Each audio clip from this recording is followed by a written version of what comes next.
Hey everybody, welcome back to the Jay's Fifth Down podcast. I'm your host, Jay Gay. And before we get started, please make sure you guys like, subscribe, comment. Y'all know the drill. With me on the podcast today, I have George Carmi. He is a sports writer and editor for the Full Press Commanders. Also has his own podcast. George, I appreciate you coming on with us today. Of course, man. Thank you for having me. Happy to be here. Yes, sir. So, George, how long have you been covering the Washington football? I'm sorry, the Commanders. It's so natural. Yeah, exactly. They've been changing their name like so many times. I don't know. But the Commanders now, as they're called. So talk about how long you've been covering them for a little bit and how you got into that. Yeah, man. So basically, thank you for having me. First of all, appreciate that. Of course. I've been covering the team for a good 4 or 5 years, man. I've been really into this. Basically, growing up, coming out of high school, I was a journalism major in college. My first 2 years in college and with the University of Maryland. I just love sports. That's my favorite pastime, my favorite thing to talk about. So Yeah. First 2 years, I kind of focused at journalism. I got into broadcast journalism and writing. After a couple of years, I changed careers, actually got into education. So I'm an educator now, but I just always had that passion for writing, always had that passion ongoing. And, right afterwards, around 2015, 2016, basically I started writing some blogs and got picked up by a small company named Full Press Coverage. They really enjoyed my work, and I've been working with them for a couple of years now. But the best part, man, was one part where I was kind of writing. I actually hit it pretty big, and the local writers around here for Sports Illustrated liked my writing, and they picked me up, and I was part of the Sports Illustrated writing group for watching for about 2 years, which is fantastic. And it is so fun watching your work being read on the national level. But Right. but between COVID and between all the layoffs that were going on, I kind of lost that job. I got laid off with the Sports Illustrated job, but still writing for Full Press Coverage and just kind of diving into podcasts now. Really enjoying it, man. It's a lot of fun, as you know. Yes. Podcasts are awesome, especially Yeah, when you're man. doing them about something that you love. It's really a great experience. So 100%, 100%. yeah. So, man, the last couple of seasons, haven't been the best for the Washington Commanders. Whatever you call it. Football team, I'm- Commanders. The I'm Commanders used- is hard. It's hard. Yeah, and I'm used to the football team. First was the Redskins, right? Everybody's called, the Redskins. Now it's like, okay, Yeah. they're the football team. Okay, so now we're just getting used to saying the Washington football team. Good thing that And we now use. they're the Washington Commanders. Exactly. Yeah. So the last couple seasons for the Commanders weren't so good. They finished, I think, 7-9 in 2020, 7-10 in 2021. So, man, just talk about what's your opinions on the team and what has happened really since Kirk Cousins left and why Washington has not been able to get into that next level.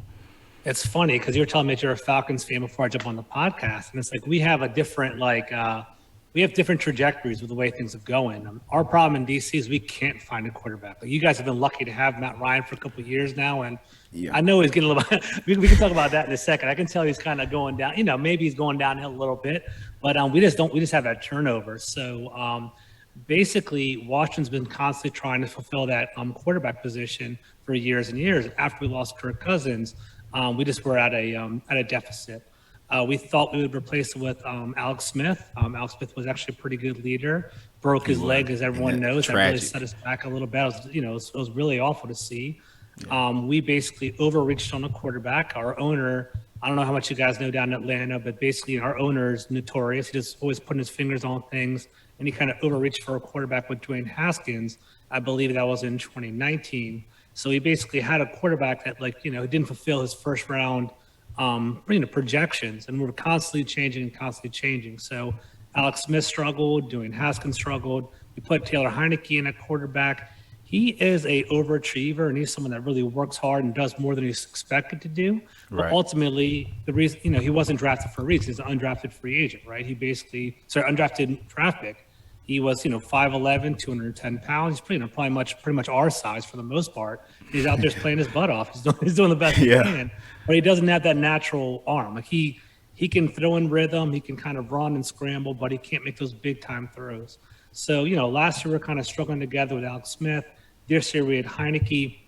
So I think that the lack of a quarterback, being a elevator for our team is kind of limited as to where we can go. We have a solid defense, solid running game, a solid number one with Terry McLaurin, but our quarterback can't really elevate it and take it to that next level. He can do just enough. As in our team, and I'm sure maybe with Atlanta as well, we have very little room for error. If we have like a Yeah. turnover or two, exactly. If we have a Yeah. turnover or two, we start to basically start falling behind. It's like, okay, like, we have to play a perfect game, or like we have to get up and then run the ball to control the clock. And that's kind of our formula. So we can do that against the lesser teams, and we can do that against the upper end teams. But, if we get down by 14, we don't have the firepower to come back, or if we are going toe to toe with a good team like Kansas City or the Cowboys, Right. even Yeah. they'll blow it up, and they'll score 2 touchdowns, and we can't keep up. And that's kind of been our problem for a couple years now. Yeah. And you spoke about the margin for error and how it's so little. And like I say, the same thing with the Falcons, of course. And a lot of teams across the league, they're just so the roster. See, the good thing about Washington is that you guys got a solid defense. I mean, Chase Young, obviously everybody knows him. He's a beast, right? And solid secondary and everything. But see, Atlanta, their defense isn't so good. So we kind of we cannot screw anything up, because if we do, we get behind by 14 points, man, that game is over. Because then you're having to pass to get back into the game. And then when other teams. Yeah, I want to hear, like, by the end of our conversation, I want to hear what you guys think your draft needs are and who you want to get. I'm kind of curious. I love talking to other football players. I want to hear from the Falcons. So whenever you're ready for that, let me know. Oh yeah, no problem. But so like I said, just getting behind in games, man, you have to pass to get back into the game. And when you do that, other teams are going to come after you. And they're just going to tee off on your quarterback, and that's just never easy. So, and that's why you always, like you said, you want to get up, run the ball, just manage the game, keep that clock going, So I think Washington, like I wouldn't say they're a horrible team, but obviously they're not. Like you said, they're a quarterback away, basically. A quarterback away. We got some deficits, and that's honest. That's an honest assessment. It's good to hear from your perspective too. Like, I do think that our team, we could improve. There's definitely, like, we have a solid base. Like, for your Atlanta listeners, we have a good defensive line. We have Jonathan Allen, we have Chase Young, we have Montez Sweat, we have Deron Payne. And I'm sure, I don't know if you're an SEC guy, but Deron Payne, Alabama, Jonathan man. Allen. Yeah, Alabama, 100%. Roll Tide. Those D linemen are exactly right, man. So our D line's super strong, and we actually, in theory, we should have done really well. I don't know how deep dive you want me to get into, but basically, at the beginning of the year, we put our defense. We know our defensive line's pretty good. They're all first round picks. So what we wanted to do is we wanted to unleash them on the quarterbacks and kind of like just create chaos, but we didn't scheme for them. So it was like, all right, we're going to basically do, we're going to let our front four go. We're going to let our defensive backs play man, and we're just going to kind of see how that goes. Like, in theory, our coverage guys are good enough to hold the wide receivers while our linemen get to the quarterback. But the flaw with DC was that we couldn't actually get to the quarterback. So the quarterback bought some time, the wide receivers got loose, and they would hit some big plays. That's how we kind of, like, the first half of the season was really bad for Washington. But as time went on, we kind of realized, you know what? We have to start scheming our guys, doing some slants and doing some, being creative with our blitz packages, and then play zone to protect the deep plays. That's what we did for Washington. We had a little 4-game winning streak, but then COVID hit. And that's what we went downhill after that. Indeed. And you guys actually, and they surprised me, man. In 2020, they made the playoffs. Played the Buccaneers pretty hard. I mean, obviously, nobody was beating that team that year. Yeah, exactly. But they were fighting, man. Taylor Heineke, he was going out there. He was playing. He was playing his butt off, and they unfortunately they couldn't get the win. But overall, man, and then moving into 2022. What would you say would be the season assessment of Washington this past year? We'll talk about that. So this year, I think there was a couple of things at play, right? So luckily, we snuck into the playoffs at 7-9, maybe a year too early, because that was Ron Rivera's first year as a head coach, right? So he's coming over, he's taking over the team, transitioning. We had Jay Gruden before, and Jay Gruden, he's a good offensive mind, but he's very lax. He's very laid back. He's not really a good leader of men. So our players were acting crazy in the locker room, not being too chill, too lax, playing ping pong during the halftime. It wasn't a good look. He was too calm as a coach.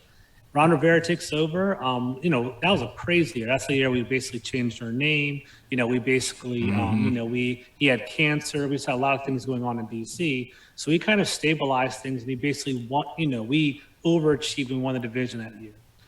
The bad thing about that is we basically got a first place schedule as a result of that. So we were 7-9. We had a first place schedule. We had to play all the division winners around the league. Plus, naturally, we played the AFC West and we played the NFC South. So the way it all broke down was like we legitimately played all the best quarterbacks in the league last year. We played Aaron Rodgers, Josh Allen, Patrick Mahomes, Russell Wilson. Yeah. I think everybody except for Lamar Jackson. We played all of them, but I'm not even funny. Literally, like 9 of the top 10 quarterbacks in the league. So that kind of put us at a deficit. So we were always, and we just talked about it before. We were a pretty good team, more of like a ball clock, ball management team. How are we to compete with the Josh Allens and the Patrick Mahomes of the world? That's kind of where we're at. So that didn't really help us out that well. I think our defensive scheme, as I talked about before, was also kind of a problem because we basically thought we could just play man and let the defensive line get in, but there was some bad chemistry. And then finally, injuries. I'm sure, I know you can't complain, but Chase Young tore his ACL earlier in the year. Curtis Samuel was pretty much out all season. Logan Thomas, who he's a guy 700-yard tight end with like 5-6 touchdowns. He tore his ACL. So a lot of our bigger players were out all year long. So between missing a quarterback, injuries, strength of schedule, just a bad blend for being 7-10. Yeah, and man, injuries they're the worst, man. They are. I know for us here, we brought in new, like you said, new head coach, new general manager, thinking we can kind of turn things around. Obviously, that didn't happen. Now, Kyle Pitts obviously was our top pick, and he emerged really well. Did you like that pick, or what'd you feel about that? I really wish we would have went quarterback there. Okay, but who would you have taken? Fields, Jones? I would have probably taken Justin Fields. However, the thing is though with Fields, he's had. But then again, you look at the Bears' offensive line. It's atrocious. And then and Matt Nagy calling off. He wasn't in a good system. To begin with. Right, so, but Kyle Pitts he's a great tight end. He's going to be one of the best in this league, once he figures himself out completely. But, I just really wish we would have went quarterback there because now, Matt's getting older and he's not the game has changed. Yeah, how do you feel about Matt Ryan? Do you think he should still be your quarterback? Is he too old? How are you feeling about that? Well, I got a lot of things I can say about Matt Ryan, but I will say this. Matt's getting older, man. He's getting up there, and if you don't have the weapons around him, it's not pretty. And the offensive line has been awful as well the past couple of seasons for Atlanta. He's been sacked over like 100 times probably within the last 2 years or so, so. Jesus. You can't win games like that when your quarterback's on the ground every single play. Then again, if you had a quarterback that can move out the pocket, things might be a little bit different. So, it's kind of a love-hate scenario with Matt Ryan. So, and then they just restructured his contract. So he'll be back for 2022, I'm assuming, barring any big trade. We've already seen a couple of them, haven't we? Yeah, for sure, man. Yeah. Russell Wilson. Yeah, Mitch Trubisky just got signed. Deshaun Watson, see what happens to him. It's crazy, man. It's wild out here. So we got Carson Wentz now. It's pretty crazy too. Right? Yeah, man. So what do you think about that? What do you think Carson Wentz how he's going to fit in that system in Washington? So what's interesting, man. So basically, being a Washington fan, like I'm sure you guys, I don't know how you guys feel in Atlanta, but it's like you kind of set yourself up for this disappointment a little bit, right? It's kind of how I feel over here in DC. Yes. And it's like for a couple of years. The past couple of years, we kind of took our shots at some big names and we whiffed a little bit, right? So I think it was like 2 years ago, we shot hard. Maybe 3 years ago, we shot hard for Amari Cooper. We actually offered him more money than the Cowboys did. But he elected to go to Dallas because, they got the sales tax in Dallas, plus, Dak Prescott over there, better quarterback. We missed out on him. We went for Matt Stafford. Basically, we reached hard for him last year. We offered a first and a third round pick for him. He said he wanted to go to LA. He goes, LA wins the Super Bowl. So they miss out on him. Right. And then this year we were dead set on Russell Wilson. We offered 3 first-round picks for Russell Wilson, but he basically elected to go to Denver. That was his personal interest. And then the Seahawks also wanted to keep him out of the NFC, so they sent him over to the AFC. So we basically missed out on Wilson. So the hard part, I think immediately the DC faithful got hurt because it was like Russell Wilson was Tuesday. We got rejected by Russell Wilson Tuesday. And then to save face on Wednesday, we get Carson Wentz. So it's like, it's good. But at the same time, it's like, you know what I'm saying? Like it could have been anybody, but Russell Wilson, you missed out on that, So now that I kind of taking a step back and I'm in a film study and all that kind of stuff. So I looked into it. I think he's going to be the most athletic quarterback that we've had since Kirk Cousins. Like he's 6'5", 240 pounds. He got a rocket arm. I think he's going to be pretty good.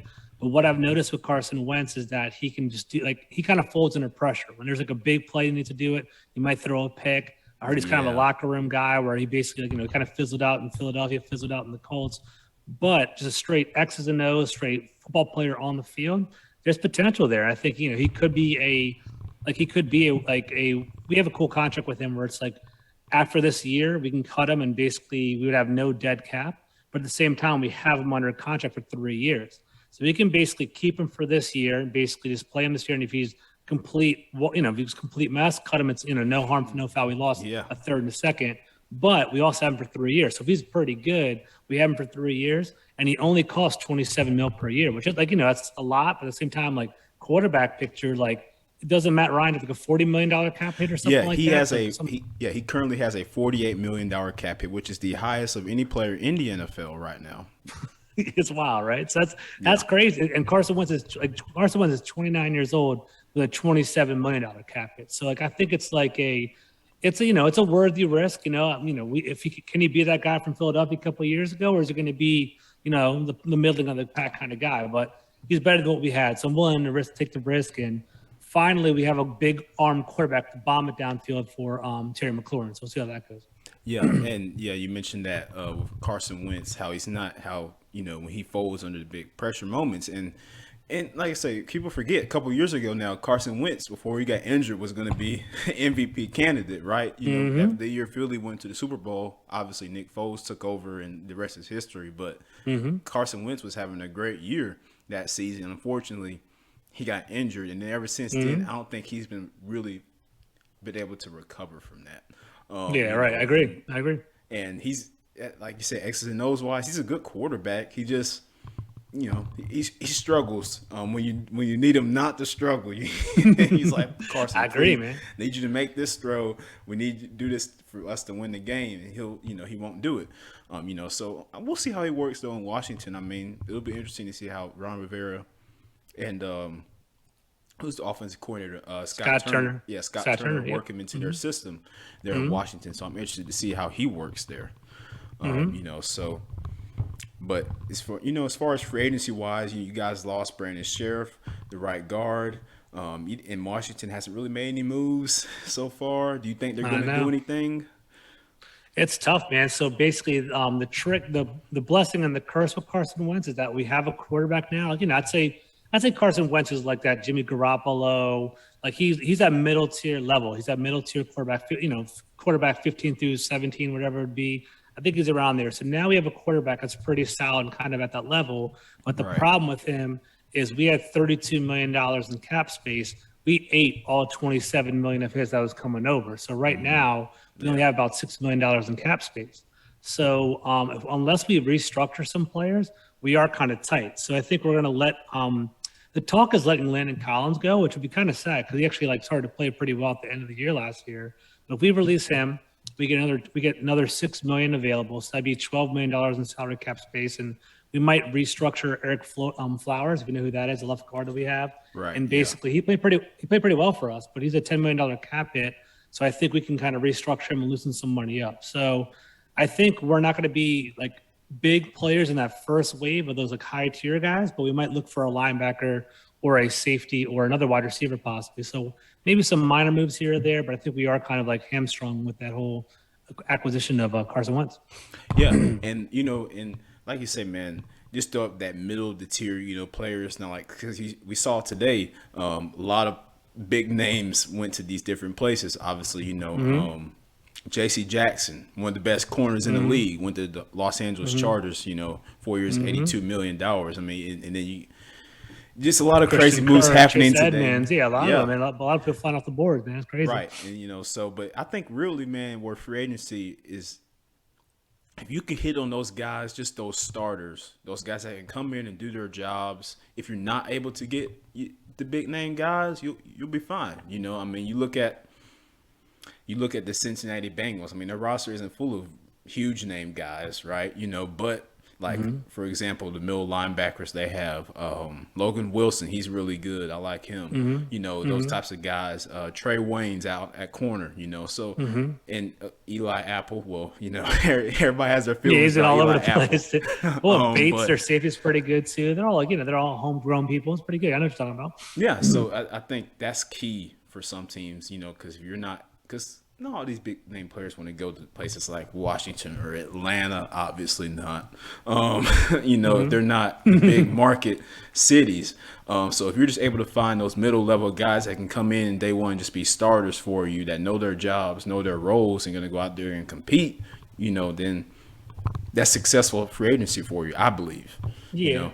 The adage is you build through the draft and you fill in gaps of free agency. That's what I've always heard, right? So you basically you get those building blocks in the draft, you kind of go there, and free agency you fill in the gaps. So like I think everyone's, at least our like what I've caught in Washington for years and years is we basically kind of fill in all the gaps in free agency. So you go into the draft without any glaring needs. You just basically go to the draft and let the board fall to you and talk to you. That's kind of what we're going to try to do. So we'll see how that goes. Yeah, and speaking of the draft, man, this not a quarterback heavy draft. So, you know, since you guys got Carson now, I don't know. Is Heineke still on the roster for the Washington? Yeah, so Heineke, we got him as a steal, man. We got him for a 2-year deal last year. I think it's $3 million against the cap. So it's looking like it's nothing, right? So we have him in the, he's in our backup role. I wouldn't be surprised if we added a rookie. I'd be really surprised if we go number 11 overall to get a rookie, but I think maybe second, third round, maybe one later on down the road. People that I've heard connected to DC and like, now I'm sure we can talk about, I want to hear your perspective for Atlanta, but basically before Carson Wentz, I heard Kenny Pickett was the pick. If he'd fall to number 11, that's who Washington was really interested in. Malik Willis did intrigue Washington. I think they were like excited about him. I think he'd be the only guy Washington would take at 11 because they're like, you know what? Carson Wentz is basically, he's our bridge quarterback. Willis needs a kind of like a redshirt year. Maybe we could sit out on him.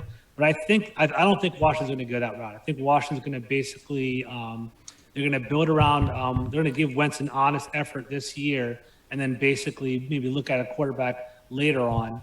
I know Washington. Like I keep in touch with some of the beat reporters, and we kind of talk through DMs and stuff like that. I know they love Desmond Ridder. Like the Washington loves Desmond Ridder. Yeah, from Cincinnati. Yeah, so maybe in the second round, Washington could have got him, but I think it's too good of a scouting combine. He might sneak into the first round now, so we'll see how that goes. So, quarterback, we'll see if quarterbacks, maybe. I've also heard Carson Strong. If you know who that is, Carson Strong might be like later on. Third, fourth round for Washington, so it might be there. So we'll see. And for Washington, like you said, man, just. You fill those holes like in free agency, but during the draft is where you build, you build up for the future. And the hard thing about this draft is really the quarterback class is really weak. I feel like, and so speaking from the Falcons' perspective of things, you kind of have to take one. You don't really have a choice. At some point, you have to get. Yeah, I'm curious. You have to. I have to do a mock draft for my small company, Full Press Coverage. I'm gonna do one. I think it's due April 11th. Yeah. Like right now, if I'm just looking at things on paper, I would slot Malik Willis to you guys, right? At 8. You guys are 8, right? Or where are you guys? We are picking, or 6. 8th. Okay, yeah. So I feel like Malik Willis would be a good pick for you guys. Kind of sit behind Matt Ryan for a year. You guys seem to kind of show that you guys like athletic like specimens like Kyle Pitts and Malik Willis. Maybe you kind of sit behind. Would you guys be happy with that, or how would you feel about that? See, the hard thing about the draft is, man, see, the Falcons, unlike other teams, are not, they have holes across their roster. I mean, you look at the offensive line, it's kind of, outside of Jake Matthews and Chris Lindstrom, it's depleted. The defense, we just lost Foye Oluokun. He went to the Jaguars today. He signed a big deal with them. That other cornerback spot besides AJ Terrell is not, we don't have anybody there. So there's a lot of places. You lost Ridley, right? That's a big one right there. Calvin and then Ridley. Cordell Patterson, is he a free agent? What's going on with that?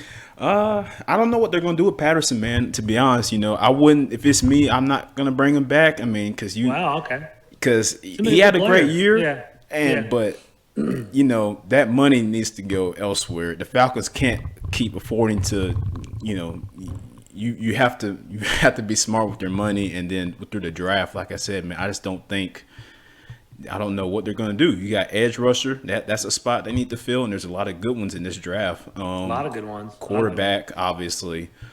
Corner, What's your linebackers, cap running space like? backs. You said what, What's your man? cap space? What's it Oh, looking like? So since they restructured Matt Ryan's contract, I think they have about Yeah. 16 million in cap Okay. at the moment. Because if not, they wouldn't have any cap space because Matt Ryan's contract is so large that they had to keep restructuring it to create cap space right now, which is going to push the money back further down the road. So, and if you try to trade him, you can't. You're still owing that dead money. So it's just a situation you do when you extend your quarterback like that. So I don't know what they're going to do, man. Obviously, it's just so many holes. You don't know what's going to happen. So Yeah, it's crazy. It's crazy. I'm not hating on Atlanta at all, but it's funny that you guys are so tight against the cap. Is it just because of Matt Ryan taking up so much space? Like, who else is a real big name player on your team? I guess AJ Terrell, right? Who else is taking up money? Who's like, I don't get it. Well, you got to remember, we also traded Julio Jones last offseason, right? So we're Okay. still owing him that money in dead cap. Like dead cap money. Okay. I don't know the exact number of what it is. I think they might still be paying Desmond Trufant, probably, who's not. I don't know what he is. Okay. So when Thomas Dimitroff and Dan Quinn were here, they like to give those big contracts to those guys, and they didn't produce, or they were Gotcha. they were injured all the time, and that's what happens. You can't invest in guys that aren't going to get the job done and that you can fully rely on, because it's not, now with Matt Ryan is the quarterback, it's a different scenario. Quarterback is a position in the NFL. You got to have a franchise quarterback to win. You got to. And like with Washington, there's like, it's a solid team, like we said, got some holes, right? But quarterback, if they just find that quarterback, who knows? They might be closer to winning than they are right now. So I just think it'll be interesting to see how the next couple of months transpire for a lot of these teams as we head towards. Yeah, it's fun. the draft. Favorite time of the year, man. It's a lot of fun this year. It's awesome. Yeah, most definitely, man. But yes, sir, George. But I appreciate you coming on the podcast with us. That wraps up our time for today. Thank you for joining us, talking some Washington Commanders news. I still got to get used to saying the Commanders. They changed their name like 3 times already. It's ridiculous. I know, man. Over 2 years, it's crazy. Yeah, but I appreciate you coming on the podcast with us, man, giving your insight on things. No, of course, man. Anytime. Hit me up whenever you want. I'll always come on.